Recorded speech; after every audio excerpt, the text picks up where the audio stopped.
Hello again, folks. It's Barry with Barry's 8-Track and Classic Car Radio Repair. And today's victim is a 1972 AMC unit out of an AMX customer. Yes, it is a 72 AMX. Sent in by Dave from Fort Smith, Arkansas. It's just a basic modern FM conversion. And one thing different about these thinner units, as you might notice, this unit is probably less than 2 inches thick. And the original motor did still work, but I really questioned its longevity, so I do try to replace motors in all the conversion jobs.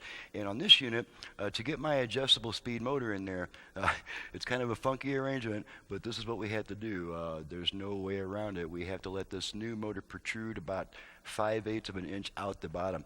That's also the case with Rolls-Royce units and a lot of aftermarket units that are very thin.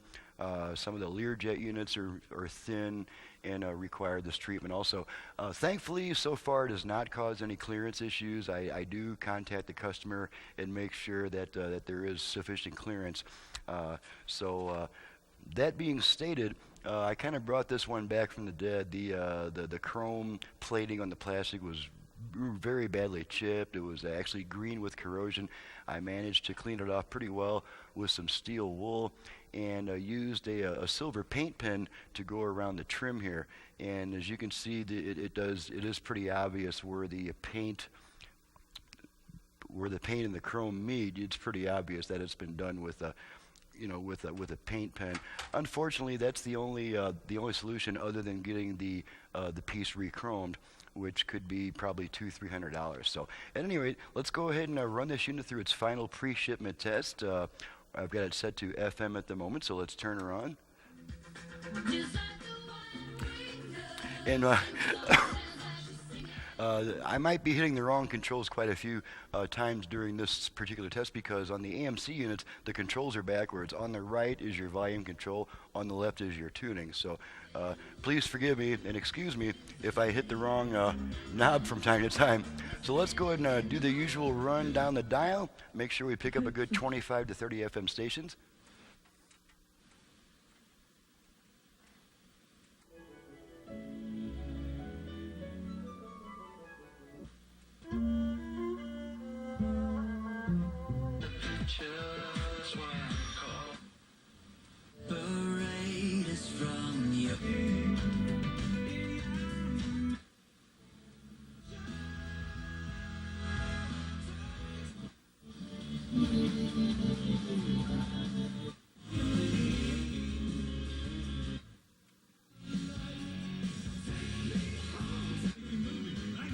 Okay, there's about 10.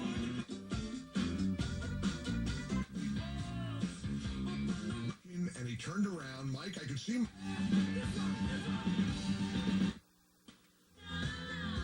Okay, there's 15.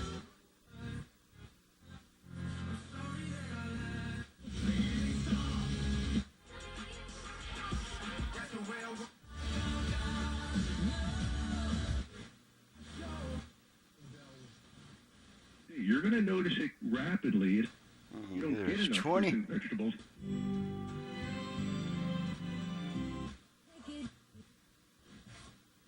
No insight, no first-hand.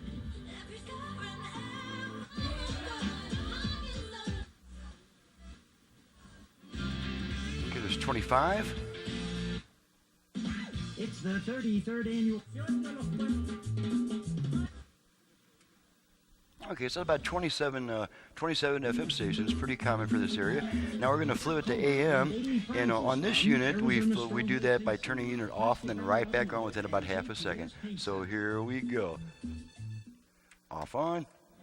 Okay, now you're hearing the familiar AM sound. Should be getting something around 1400. First-hand accounts. Here's one. Directly involved.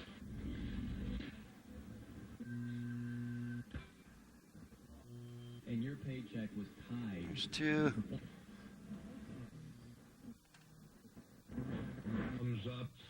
And there's our strong AM station, and that's probably all we're going to get in this area. We'll just run down the rest of the dial just for fun. We might pick up a couple bonus stations that I'm not expecting. And it's my pleasure to give the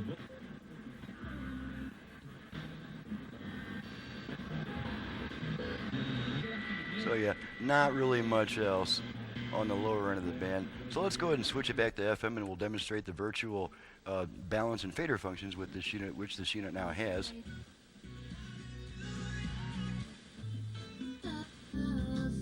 Okay, we're going to activate the virtual.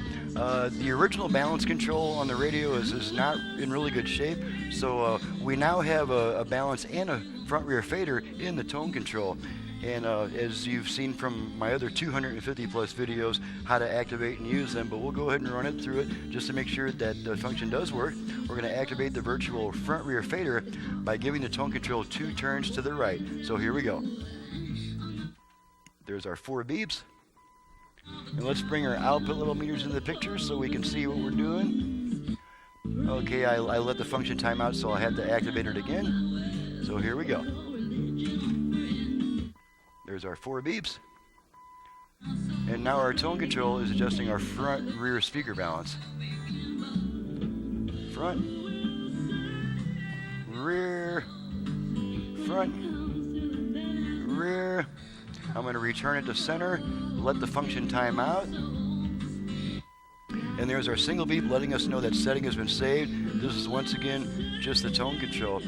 Okay, now we're going to activate the left-right balance control. Same procedure, except we rotate our tone control twice to the left. So here we go.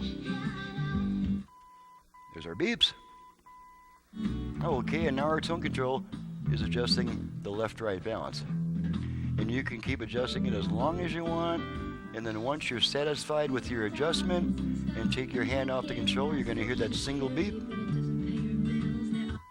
And that function is, or the setting has been saved. This is once again just the tone control.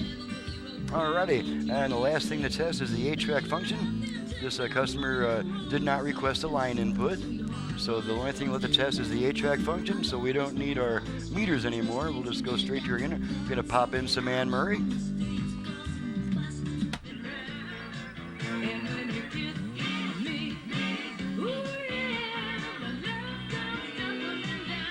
Okay, switch tracks a bunch of times.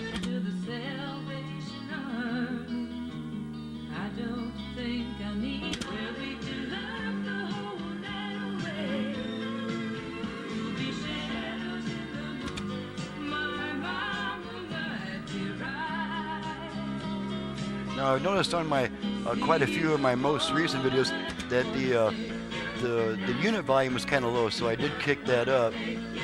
Hopefully it's not too loud.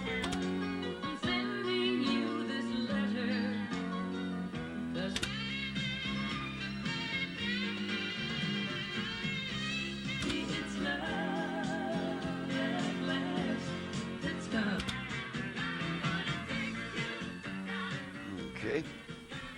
Song's fading out. We might be switching tracks, or we'll just move on to the next song. Not sure which. You're hearing the tape hiss, the noise of the tape. Okay, moving on to the next song.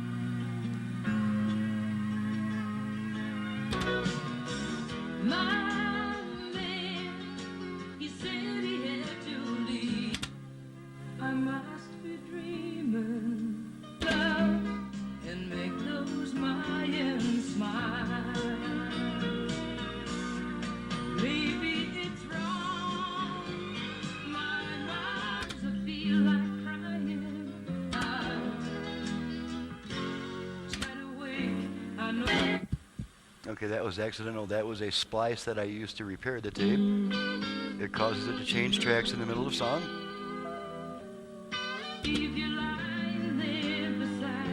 Okay, now we're going to pull our tape out. The radio should come back. It'll probably be off station.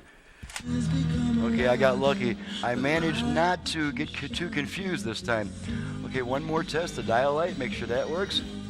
And there's our dial light coming on and off in response to my command. So the test is complete. Every function is working properly. She's ready to go back to the customer. I'm ready to get on to the next job and my next cup of coffee. This is Barry with Barry's 8-track and classic car radio repair. Needless to say, if you have an 8-track unit in need of service, either for home or for car use, you can send it to me. I'm your guy for that. And you've just seen what I can do to a classic car AM radio with or without an 8-track. So my website is in the description below. My number is 928-533-9666. Thank you very much for watching and listening, and we'll see you next time.